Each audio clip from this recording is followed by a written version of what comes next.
Hey guys! So I sat down with my husband after we watched the final episode of the Book of Boba Fett, and we just kind of discussed what we thought about the episode. So that is the video that you're about to watch right now. While we were sitting down together though, we also discussed the series as a whole and all the moments that we really loved and just kind of what we thought of it. So that video will be coming in the future, but for right now, this is our reaction to episode 7 of the Book of Boba Fett, and I hope you enjoy. So we just finished watching Boba Fett, and we are here to discuss our thoughts, because, wow, that was just amazing. What was your favorite part from this episode? Oh gosh. There's so many to choose from. Yeah, seriously. I think Grogu showing up was big, especially the fact that like R2 flew in by himself and Luke wasn't even there. I literally thought it was Luke. Like, I mean, it would have oh, changed kind of probably everything if yeah. Luke could come, so it makes sense. But because if he had like shown up, like I was actually expecting him to maybe be a reinforcement, but yeah, Grogu was enough. Yeah. he has you know the Jedi powers too. So yeah.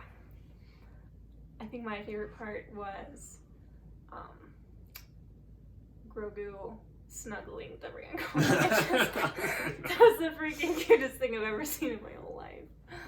That was very funny. Yeah, it was funny and super cute. And like, I mean, him subduing the Rancor was like, oh, but then he's like, I mean, every single time we see him do anything that's like, force related, he's always like super tired after the fact. So I'm not surprised, but it's like, it's just the fact that the writers were like, let's make him cuddle the Rancors. Like, well, that was all I needed in my life. Well, it's really funny, like how much stronger he's gotten with the Force and like his control over it, but he still has to like take a nap afterwards.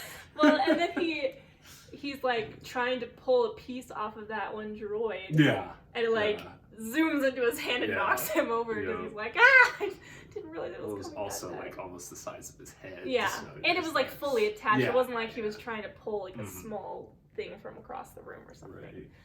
Cad Bane came back. We had the showdown. Yeah. That was pretty incredible. Yeah. And I love the fact that he used the Gadurfi stick as like his overpowering. Yeah.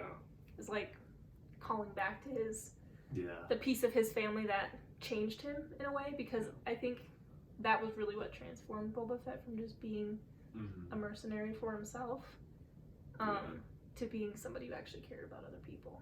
Right, and I think it was also like the biggest difference between like him and Cad Bane, because like I mean they're even like armed similarly. You know, they both got guns, they both got flamethrowers. Yeah, and you know they kind of, you know, not that there's like a bounty hunter academy, but there's like similar tier bounty hunters. Yeah. But then you know, Boba going through that experience with the Tusken Raiders and like gaining the fighting prowess with the Gadurfi, like really, he got different skills, put him on a different level than Cad. Because I mean, I'm sure Cad Bane has been on Tatooine a few times, but I doubt he's done any kind of like go kill a Tusken kind of jobs, because the Tuskens aren't high money tickets. No, it's not something anybody's gonna pay you for. Yeah, so he doesn't have experience with fighting their culture, so to have that be Boba's upper hand.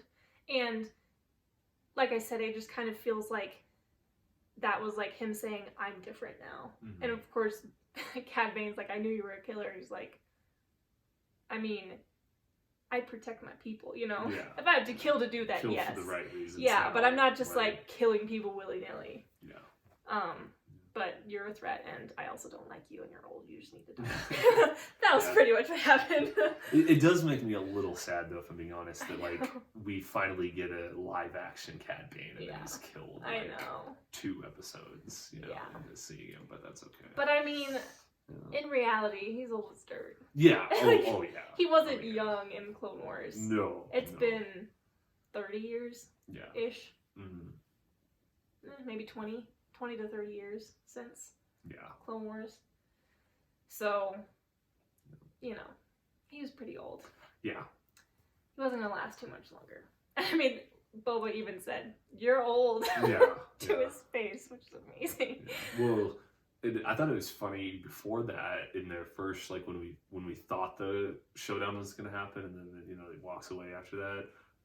Cad Bane called him old, Yeah. and I was like, really? Like, Just an old man's Yeah. going, "You're old." Yeah.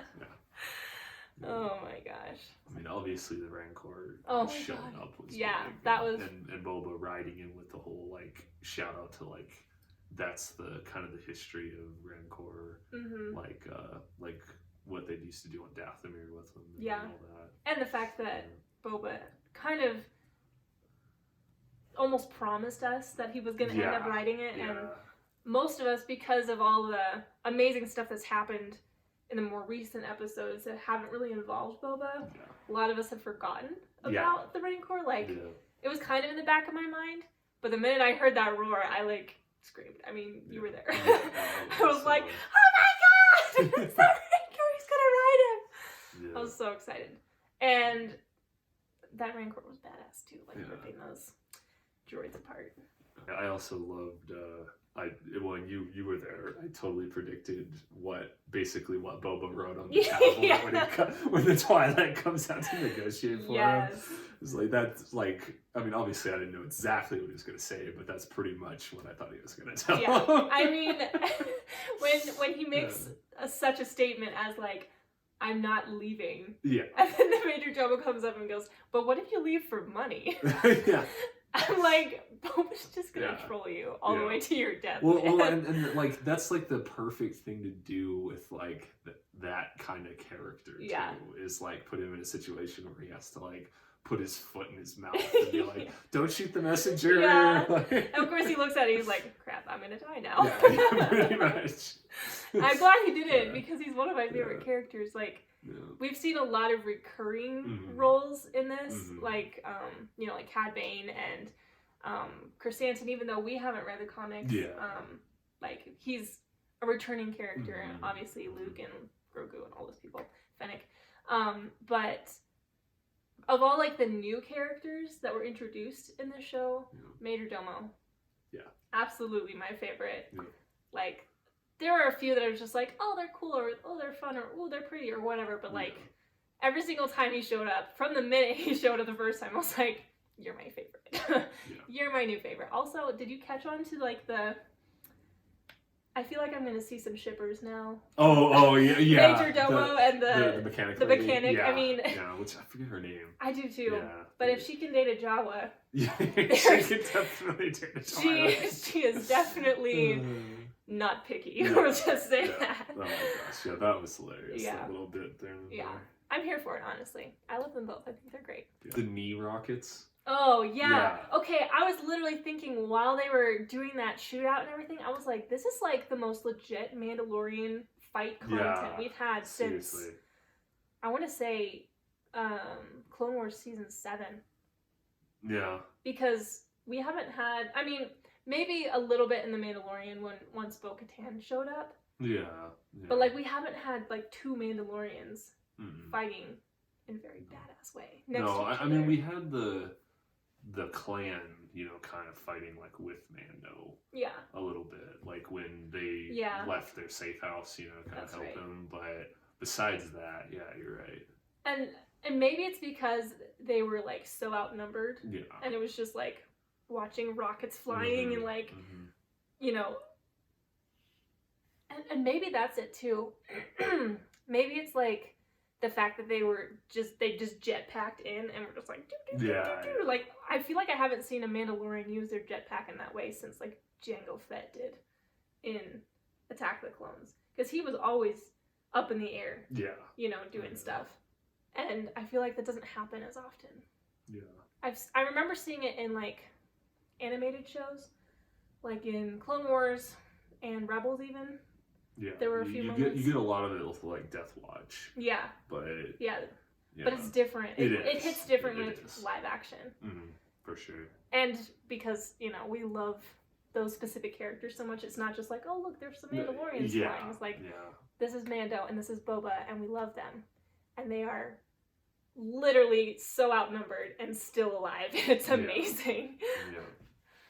and I definitely am happy that Cod Vanth is, going to be Cobb Vanth? Cod Vanth, Yeah. sorry, is going to be coming back. Yeah, me too, because he's amazing. Yeah, well, he's a great character, but they also they set up exactly how Bane shot him, where you're meant to think it's lethal. Yeah. But it even in the moment to some extent looked like a severe hit, but a glancing blow at the same time. It wasn't straight onto the chest. It was he almost was in the process of dodging it when he got hit.